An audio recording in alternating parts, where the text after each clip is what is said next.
Hey folks, David Stewart here.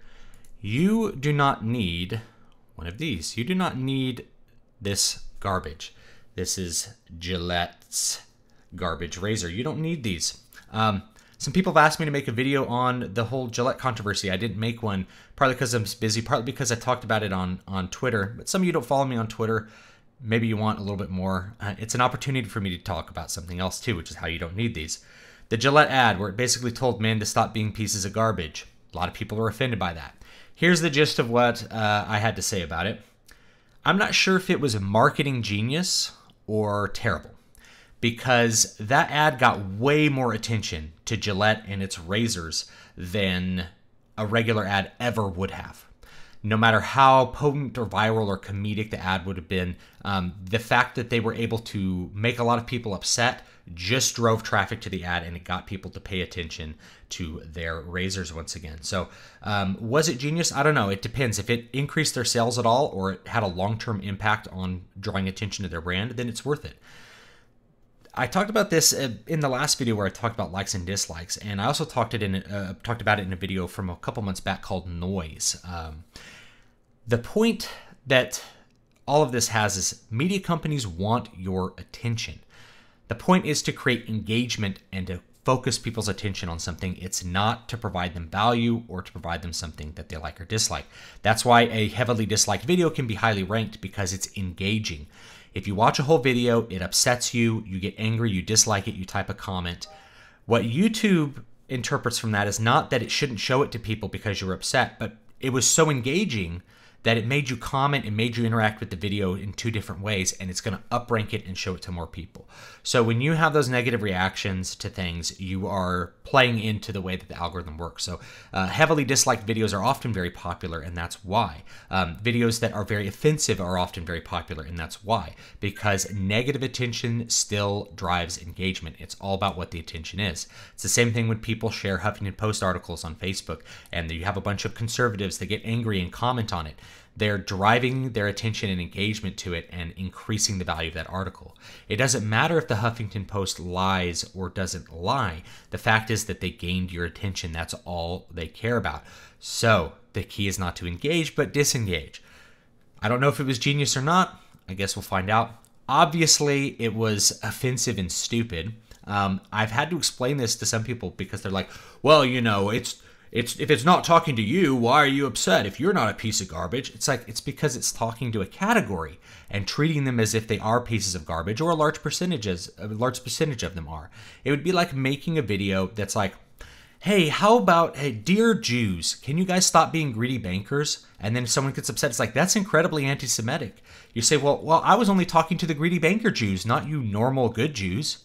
It's like, of course, this is talking to an entire category of people is offensive when you're asking them to improve themselves, anything like that. Of course, it's not going to be taken very well.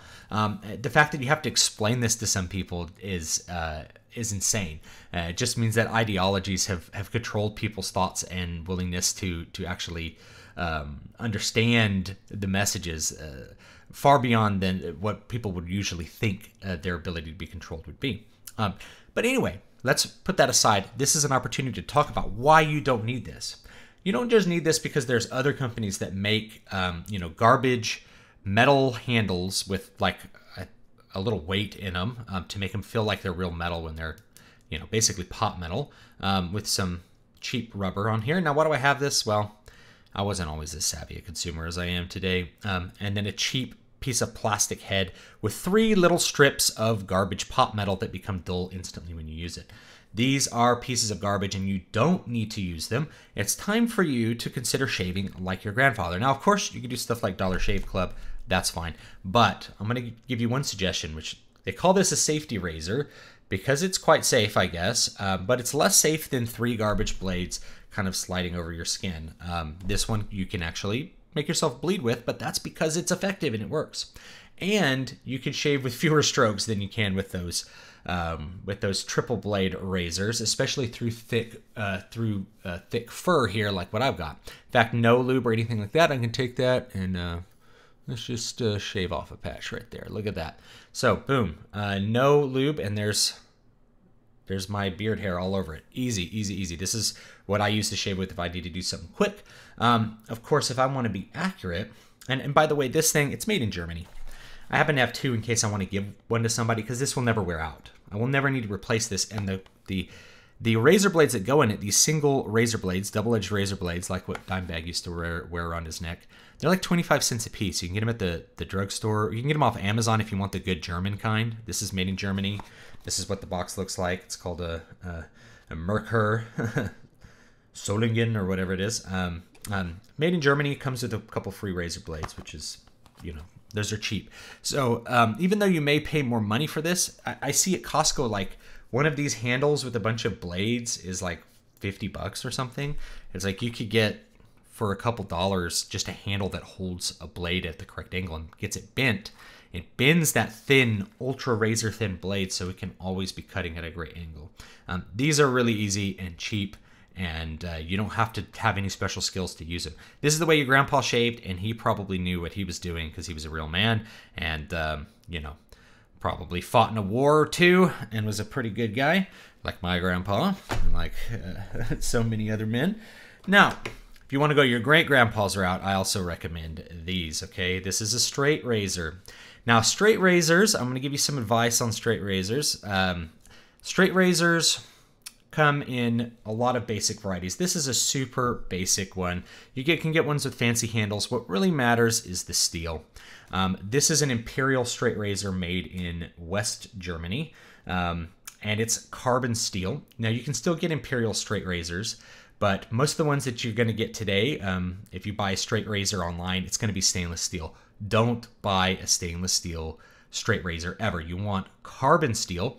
Stainless steel is too brittle to hold a great edge the way you need a straight razor to hold. And what's great about a straight razor is you never have to replace this. This straight razor is probably, actually, I think it predates West Germany. So it's probably 60, 70 years old. I got it at a gun show for like $15. Slapped a new edge on it, and you can shave with it without any problems, and it picks up the hair, no lube or anything like that, just fine. So you can get an Imperial razor. I like that nice patina. That's carbon steel, not stainless steel. Carbon steel is a lot more pliable. It holds a better edge. It's not as brittle, so it'll stand up to you actually shaving through your whole beard. And strops are cheap. You could just get a piece of rawhide leather from a local farmer, straighten that back out, and you put it on an Arkansas stone and put a new edge on it. You can get an Arkansas stone for a couple bucks. You only need a little one for something like that. And sharpen that, put a new edge on it a couple times a year if you're shaving every day. Or if you're like me and you only shave every once in a while, like almost never need to put a new edge on it. And there's plenty of tutorials online for how to put a feather edge on a straight razor. So you can shave like your great-grandpa and get a straight razor. The blood stays on it.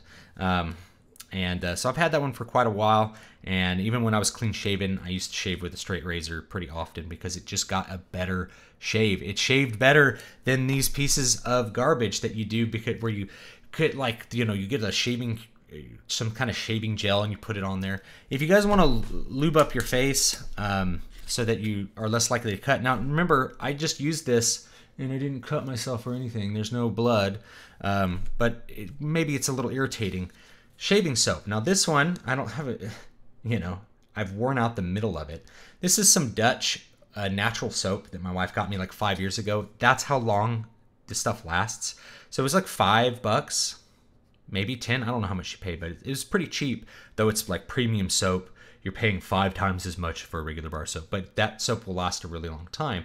And because it's natural soap, it has glycerin in it, and it has a much better ability to lubricate than even shaving creams do, unless you're getting glycerin-based shaving cream like Barbasol, which is probably okay.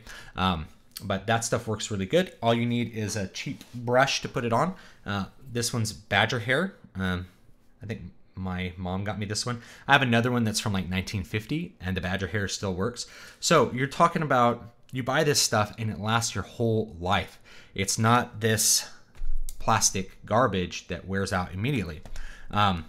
Instead, you use this, put it on, shave with your safety razor, closer shave, less irritation, cheaper, don't have to replace stuff as much. this is great. So likewise, if you can get carbon steel razor blades, that's what you want to get. The reason I think they sell a lot of these newer razors in stainless steel, stainless steel is better now than it used to be, but there's a lot of garbage stainless steel from like China that just really isn't worth a damn. People like stainless steel because it's shiny, and because this carbon steel has this what some people, I guess, modern people would think is like an ugly patina, because it's going through water all the time, so it gets a little bit of a patina on it.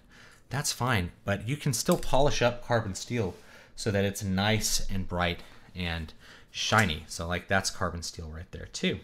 And if you give it a good shine, it's still quite shiny. This is a good Bowie knife. Let's see if I can show you. Oops, see if I can show this to you. It says Henry Butch Stewart. That was my dad's. Likewise, this with a regular edge, you know, I can still shave with it, and it still takes the hair off pretty good. So good carbon steel will hold an edge for a long time, and if you take care of it, you won't get that patina. But I don't mind the patina. And I'll show you another one, carbon steel. Real quick here. Boom. So that's my skinny knife. I want to show that to you guys because this guy can cut. You can skin a deer with that. And most people think of like a big buckskin knife. It's like, no, you want a little knife to really get in there. But that carbon steel has a nice patina on it because it's had lots of blood on it over the years. And you can see that it's quite patinaed and quite beautiful once you get it kind of in the light and can really look at it. And likewise that, you know, I can really edge the beard with that, and it takes the hair off pretty well. So good carbon steel, don't discount it. In fact, most of the things that you use should be a carbon steel, not a stainless steel, unless you're doing something like kitchen knives that really are in a very acidic environment a lot of times. So anyway, you don't need this garbage. You can buy something like this instead, and it's going to be much better for you, and it's going to be much cheaper in the long run as well, save you money. This is one of those things where, like, critics, people who are in the Eastern Bloc, when they criticize capitalist products, this is such a great example because, you know, in the former Soviet Union, a lot of times you had to make stuff to endure because you weren't going to get a new one, right? There was a little bit harder to get the resources sometimes. So here in the capitalist West, we have this, it's like, oh, when you're done, you press this button and away goes this entire part. And you just put a new piece of plastic on here, and you never even have to touch it. And then you can shave and just throw the things away, dispose of the razors. That's very wasteful. And when you think about it, there's a bunch of stuff that you're just throwing away. It's just a product that's designed to be cheap and to wear out quickly and make you buy lots of, rather than a product that's designed to last forever and need a very, very single, small, replaceable part that you can determine the quality of and is interchangeable with every other product that's like this that's out there. So you can see that all you need is the same kind of razor blade for all of these, right? So you buy this once and it lasts forever, or you get a straight razor that will literally last 100 years with use until it's just like a nub of steel, and then you can get a new one. So, you know, the Romans shaved with straight razors. Don't you want to shave like a Roman? Anyway, that's what I have to say about that. The Gillette ad, it's about capturing your attention. So the best way to show your dislike is to disengage. So I'll see you guys next time. Thanks so much for watching. Don't forget to like, comment, and subscribe, and all that kind of good stuff. I have books for sale. You can find those linked down below. Newest one is the complete edition of Needle Ash, which is out now on Amazon. You can get the ebook or this beautiful paperback, and the next book in the series hopefully will be coming out this year once I finish writing it. So have a great one, and I'll see you guys next time.